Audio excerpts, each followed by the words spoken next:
Good morning, sir.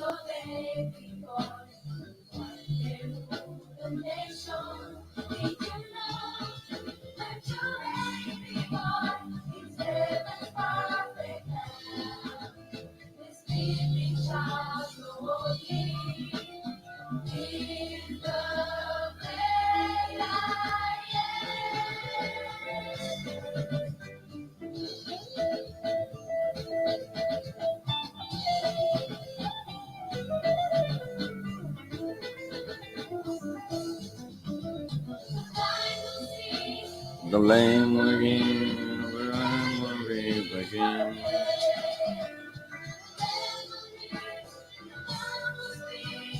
Praises of our King.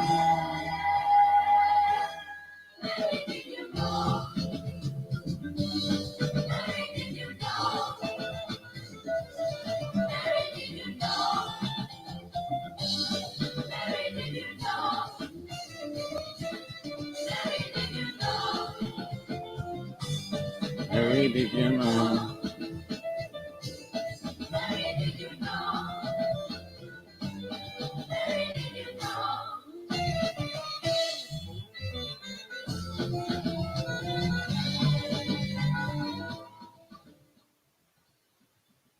Okay, good morning, everyone. How are you today? My name is Praise Forward. Welcome to PFthinks, episode 95. Whoa.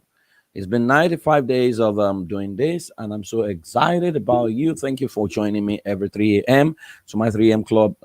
Those of you live in Nigeria, West Africa, I want to thank those who are in North America and those from other parts of the world. Those in North America, I think it's still about 11 o'clock or 10 o'clock, wherever you are, or yeah, about 10 o'clock, thereabout. I want to thank those of you from UAE, those of you from someone from India who usually would join us, and someone from China.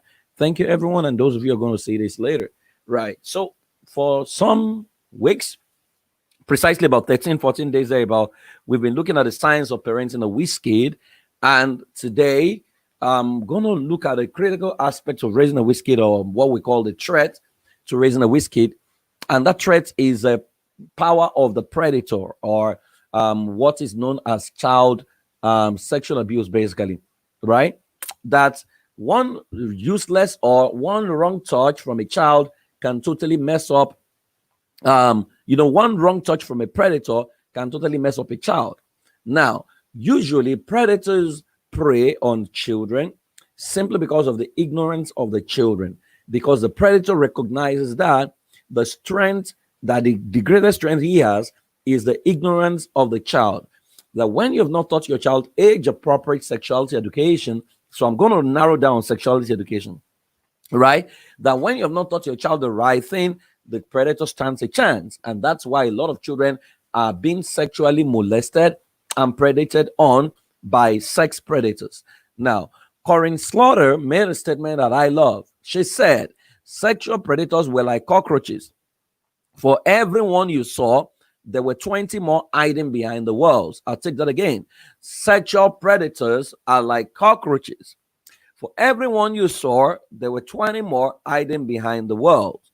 That a lot of children have had their future literally stolen from them, because the moment the identity of a child is compromised, or the moment the curiosity of a child is tampered with, the moment his sexuality is woken up at the wrong time, what will happen is the child has been given another assignment for the rest of his life that will take an intentional intervention to combat.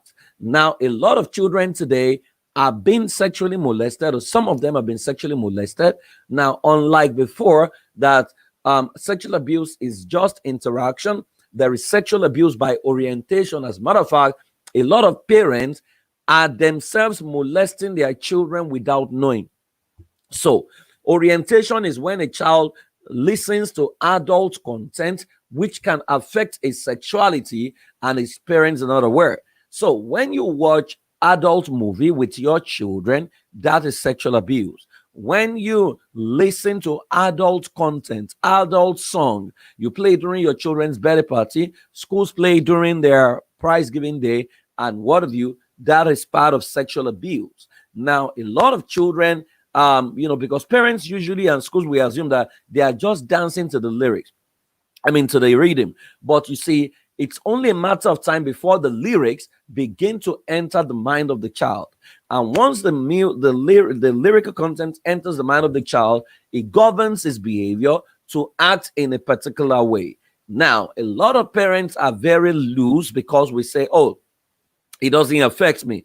That a bad song does not affect you, doesn't mean it cannot affect your child. Which is why I was in a forum the other day and they were talking about parents who watch pornography to spice up their sex life.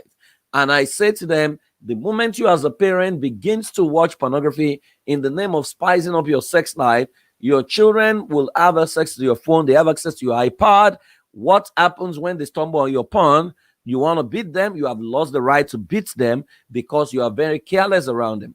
It's not only porn that can spice up your sex life. There are several other books, several other activities that you can do.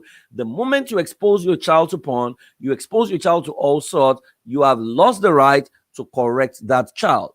Predators are everywhere. They're in our schools, they're in our churches, they're in our mosque, they're in your neighborhood.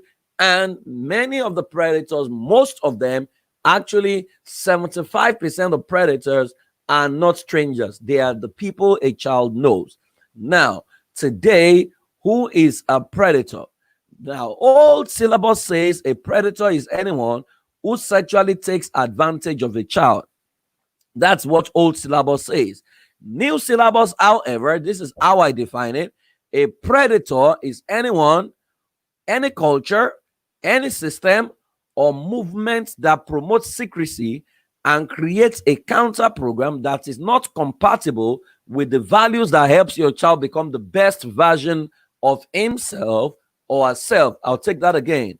A predator is anyone or culture or systems or any movement that promotes secrecy and creates a counter program that is not compatible with the values that can help your child become the best version of himself. What that means is there are human predator, there are systems predator. Now, usually I say to parents that a child can be susceptible to abuse when the relationship between daddy and mommy is strained, right? That if you and your wife are not together, a child becomes open to external infiltrators. Now, this new syllabus says that it's anyone, so it's not just a person. It can be a culture, a system or movement that promotes secrecy. So if you have a family member who gives your children food and says, don't tell your daddy, anyone who tells a child, don't tell your daddy, don't tell your mommy, is our little secret, is a sex predator. Because predators usually will teach a child secrecy before they make a demand on their sexuality. We call it grooming. They groom a child. They don't just prey on a child like that. It takes them time. So you need to understand that any human being, any system or movement that promotes secrecy is a sex predator, right? Don't even negotiate that definition, right?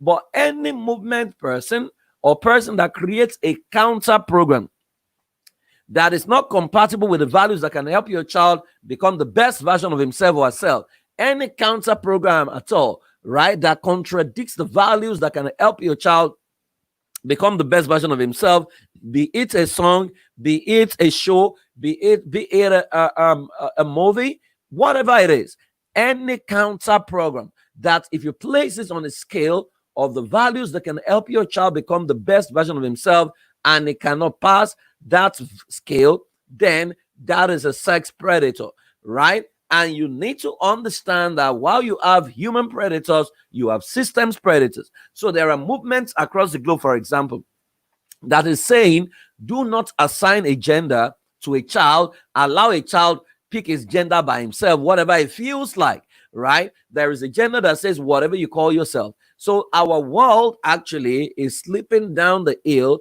in the name of, oh, there is no right and wrong, let us do whatever we like. But you see, that is going to confuse a child. So what is being done is the movement is forcefully after your child to mess up his psyche or mess up our identity, a sense of identity of ourselves, by creating all kinds of variation.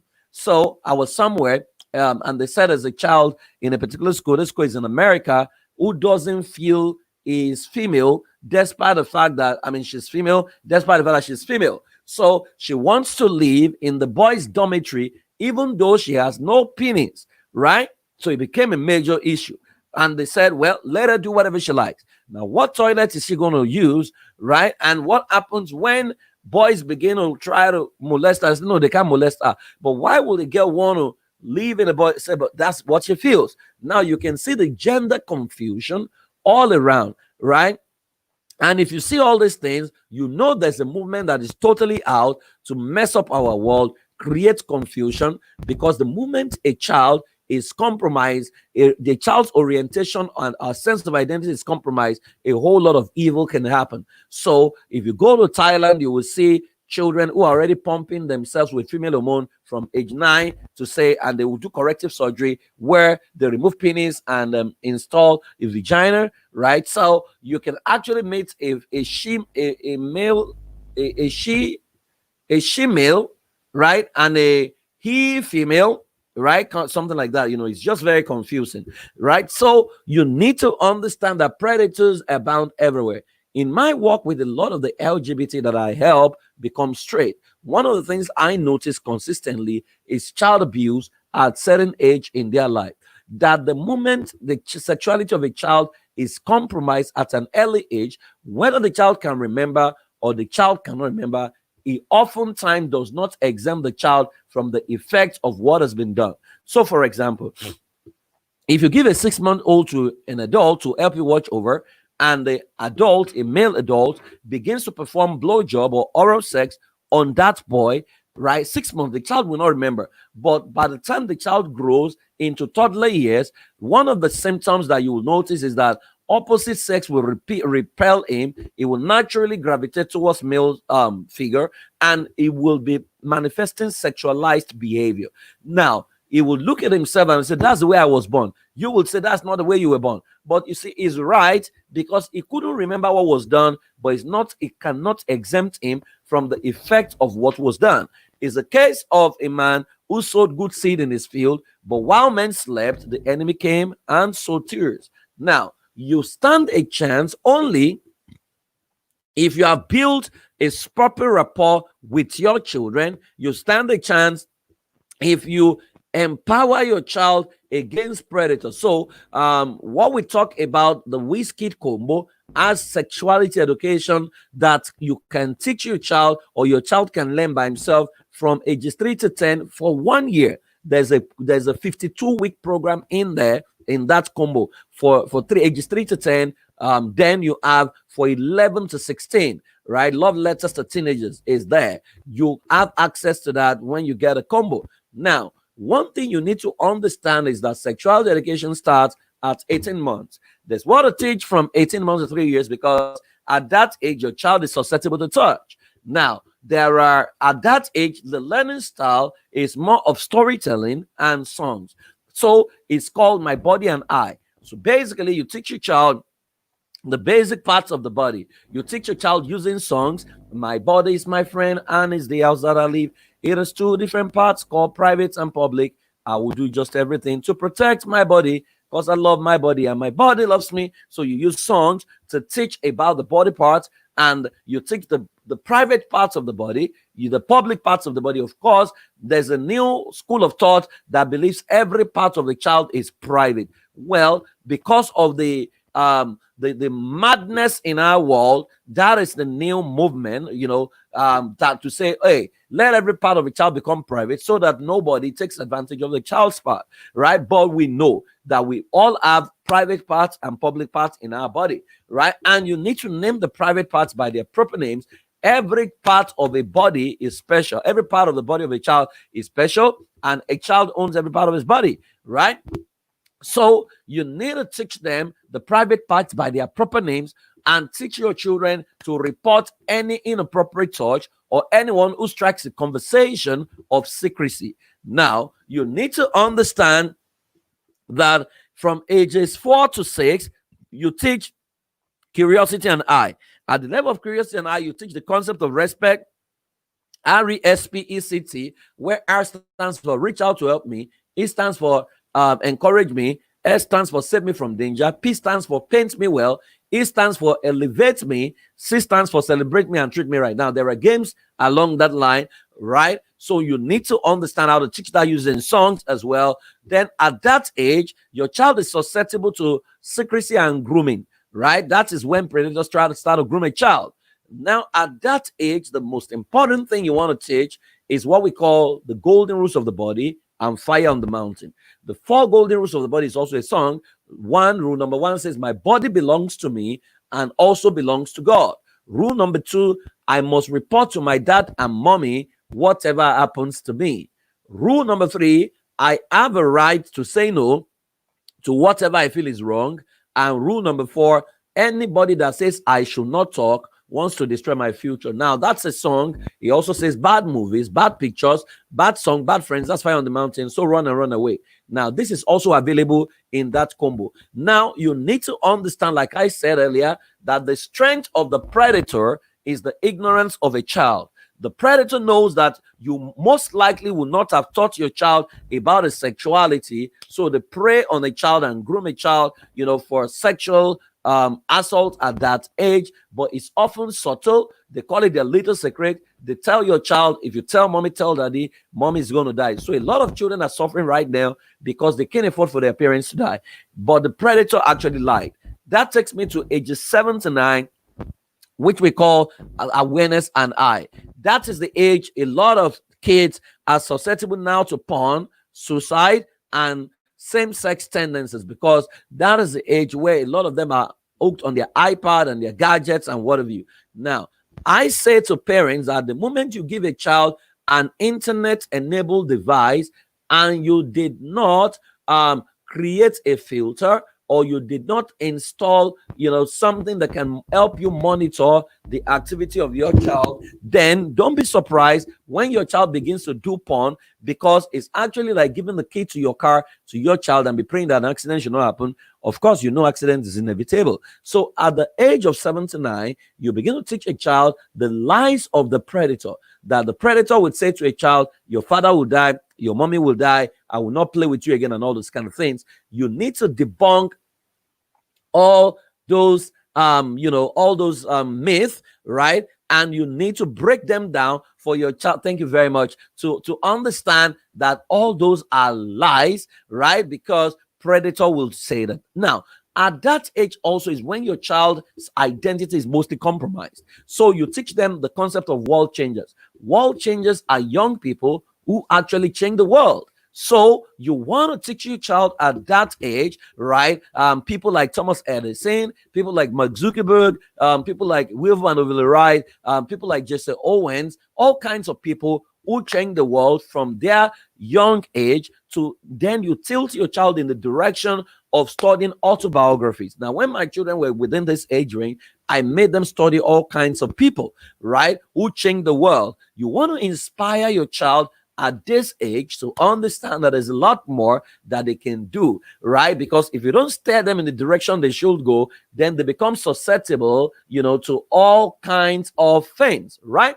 Which it will include pornography. There's no vacuum in life, and a lot of their children, a lot of their friends are doing porn anyway, so they're going to tell them, oh, why don't you check out pornography? So secrecy is installed here.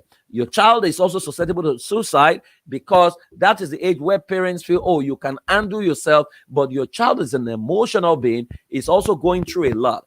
a lot of children are affected by COVID lockdown. You need to check the mental health of your children at this age. Now, from ages 10 to 12, that is life is good. Your child is susceptible to everything in in awareness and I. Your child is susceptible to bad esteem, peer pressure, and sexual immorality, in quote, right? So at this age, you want to teach your child what we call undressing sex. Now, this is available in the combo. You can get it, right? In undressing sex, that is where you define sex. That's where you define all the reproductive parts of the body, from breast to vagina to penis to sperm, and that is where you teach your child about self-esteem, right, and puberty, right? You are the one who should teach your child. You don't leave it a chance. You don't leave it a biology teacher. You need to teach your child by yourself this concept, right? So I was telling my son yesterday and his cousins that we're going to have a boys' talk. Of course, I've always taken them sexuality education, but so they were wondering, what is it about boys' talk? I say, we're best of friends, because at the age they are, you need to become a friend to them. Once your child is within ages 10 to 12, you have to become a friend, because from age 13, you have to become a coach, right? But from ages 4 to 6, basically, you have to be an instructor. From 7 to 9, you're an instructor. From 4 to 6, you are a model. From 18 months to 3 years, you're a scout. Okay. So from 10 to 12, you want to teach your child puberty and self-esteem. You want to teach them sexuality education. We call it undressing sex, where you define sex, where you define all the reproductive parts in a way that govern behavior. Now, the definition of a thing will determine how your child uses that thing. If you don't define it, Naira Marley will define it. If you don't define it, musicians across the globe will define it. And their definition is always lewd and is inappropriate for the mental wellness of a child. So you see a lot of children who are already having sex at that age, and you're wondering, where did they get this from? It was because you left their mind to chance. The moment you create a vacuum, a lacuna in the mind of your child is susceptible to all sorts, because the mind of the child is being bombarded by all sorts of things. That's why you have to be ahead of the game as a parent and ensure that you get into your child's heart before the predator gets in there. But guess what? You cannot start become a friend to your child at the age of 10. You must start that process from the time a child is born, and make yourself the kind of parent that is trustworthy and that can undo anything your child tells you. If you are the type who breaks down, your children will not tell you anything. So if your son comes and say, "Mommy, there's a girl in my class who is trying to kiss people," and you say, "Hey, the devil's child, don't move there," they will never tell you anything again, because they have realized that you lack the capacity to handle their truth. Now, from ages 13 years to 16, that is the level we call freedom. Your child is susceptible to everything in life is good and every other vices. Environmental values can challenge your child's reality. Everything you have taught so far will be tested here. Now, imagine if you have not taught anything. Imagine if you are just waking up to sexual education at 13 years, when a lot of children have lost their virginity like 4 years before, right? So you realize that you need to humble yourself as a parent and learn, because when we say to people that parenting is a science that you need to learn before you begin to experiment, because your child cannot be the experimental specimen in your lab, because the specimen never survives. And that's why a lot of parents kill the esteem of their children without knowing, in their bid to experiment. You cannot leave anything to chance, which is why you need to script your child intentionally. Once you are ahead of the game, you know what to psychologically prepare for at every milestones in the life of a child. Then it becomes very easy to raise a healthy child who becomes a global icon. Let me tell you this: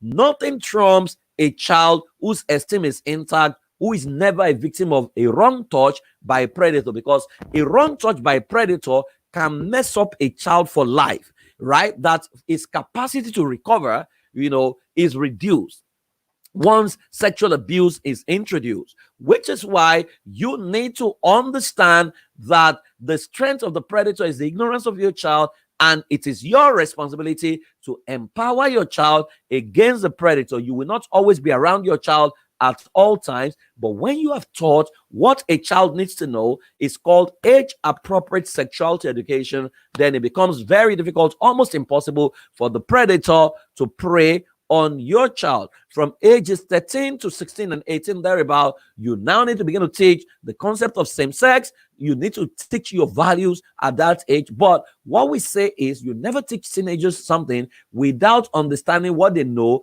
about that subject, because you are dealing with Gen Z. They know a lot. So you balance their perspective using question and bypassing their conscious resistance, which is where you need to become their coach, and you need to now lead from behind, where you balance their perspectives, because if they don't give you the passcode into their world, you may not be able to get in.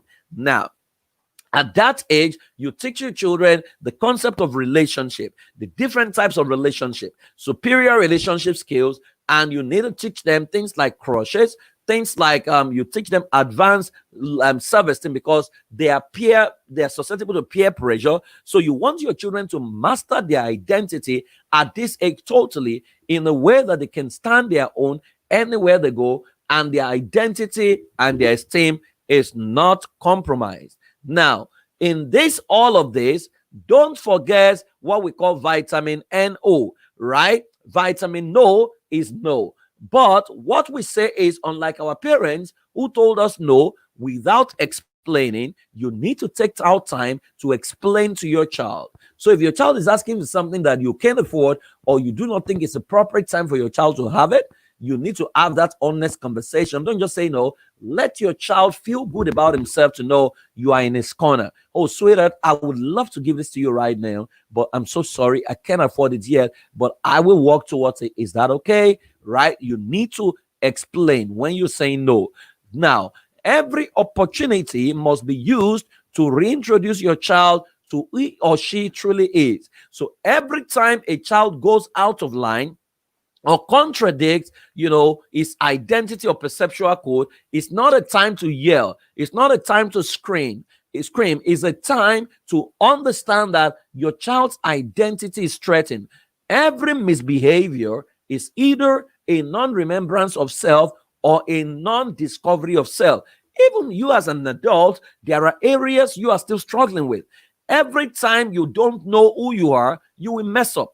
Every time you forget who you are, you will mess up. And a child can actually forget who he is, or some children don't even know who they are, especially in the midst of all the kinds of information that contradicts the identity they are being bombarded with every day. We say to parents, for every negative word you use on your child, it takes 21 positive words to nullify that negative word, because negativity sticks 7 times faster than positivity. So when you say to a child you are stupid, and that gets into a child's heart, you will need 21 positive words to nullify that word. Do you understand? So you need to be careful what you say to your child and how you say what you say.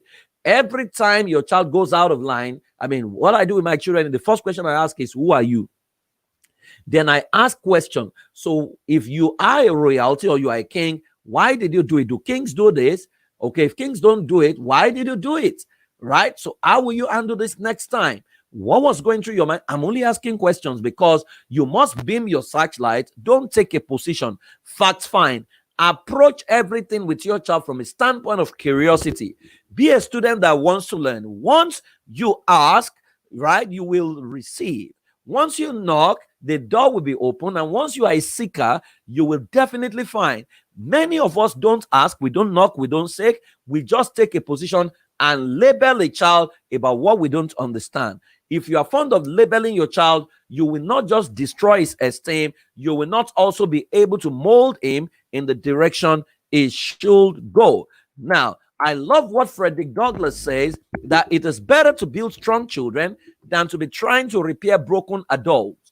Many of us are broken adults. We realize that it's tougher to repair us. Many of the habits we've picked up from childhood is tough for many of us to overcome it. Like yelling, like shouting, like throwing tantrums when things don't go our way is very tough for many of you to overcome it, right? So that is why it's very important to mold a child. And you remember, you will not always be around your child all the time, but what you can do is to empower your child against predators, especially sex predators, who come in form of systems and comes in form of personality, right? So like I said, there is abuse by interaction, which is when a predator touches a child. Please stop telling your child, don't talk to strangers alone. Predators are not strangers. It takes familiarity for the predator to prey on a child. And like I said, a predator is anyone who swears a child to oath of secrecy, right? Or any counter program that contradicts the values that can help your child become the best version of himself. So our job across the globe right now as parents is to raise healthy children.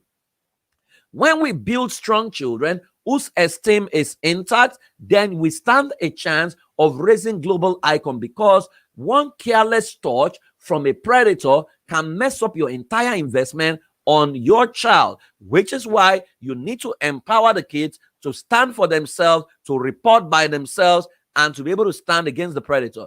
The moment you adequately empower your child will be able to kick out the predator. J.F. Kennedy said, children are the world's most valuable resource and its best hope for the future, because the children are actually the future. Your child is the one who will take decisions for our world in the future. The way we shape them, the way we mold them, the values we raise them with will determine how they take decisions in the future. Nigeria today is bedeviled by troubled adults who are messing up the collective resources of that country. But you will realize that the adults today were kids of yesteryears. What was done to these kids when they were being raised? What values were they raised with? How did their parents raise them? Traumatized children oftentimes become traumatized adults who traumatize every other person, right? So when you see the leadership in Africa, you will know that many of them were traumatized children, and that's why they even traumatize themselves. So you see the way they look, they have pot belly, they look very big, they can't even eat healthy, they are sick, but they are still hanging on to power, they are still looting heavily on what they cannot need. So they traumatize generations unborn because they were traumatized children. For us to right the wrong in Africa, to right the wrong in the leadership, we need to raise children who are healthy, children who are not emotionally messed up. So when you see our leaders pick campus girls and sleep with young girls up and down, you know that something has gone wrong in their childhood, that they are acting out in their adulthood. Troubled people eventually trouble others, and they ultimately troubled our world. Joseph Stalin was a troubled child. He grew up to kill over 50 million people in old Soviet Union. Idi Amin was a sexually abused child. You can see what he did to Uganda. What's the other guy's name? Adolf Hitler was an abused child. You can see the terror he unleashed on our world when he eventually became the head of Germany, right? So we need to secure our children by teaching them age-appropriate sexuality education, because the greatest threat to a child's identity, the greatest threat to your investment in your child is that careless touch from a predator, or that careless pornography from the internet, or that careless movie that you're not aware of. So it's your responsibility to befriend your children and help them understand what to avoid and how to avoid it. Well, you need to educate your children and prepare them for the environmental challenges that can mess up their potential. Thank you very much for joining me this morning. I hope this has helped someone out there. This is a short one, but trust me, there's a whole lot to unpack when it comes to your child's sexuality that I couldn't get into. But if you get the WHIZKID combo, you have a 1-year program for children and for teenagers in there, as well as part of how to script your child in 21 days to become the best version of himself, how to write your child's script, how to heal from your own personal pain. If you go to iampraiseforward.com/WHIZKID, where WHIZKID is WHIZKID, you have that entire combo for the month of July. It's a subsidized version price for this month. By next month, it will revert back to the original price. I want to say thank you so much for joining me this morning. Remember that the child in your hand is a child that can determine what happens to our world in the future. And that is why you need to be careful, right? Your child is a savior to the problem of the world. You need to be careful how you groom that child, because a lot of parents have groomed their children out of their purpose in life, out of ignorance, right? You need to groom your child to become the best version of himself, not to become another clone of you. Have a fantastic day. Thank you so much for joining me. I'll see you tomorrow as we take on episode 92, and we try to, episode 96, and we try to tidy up our discussion on raising a WHIZKID as a parent, right? Thank you very much. Have a fantastic day. Bye bye. Again.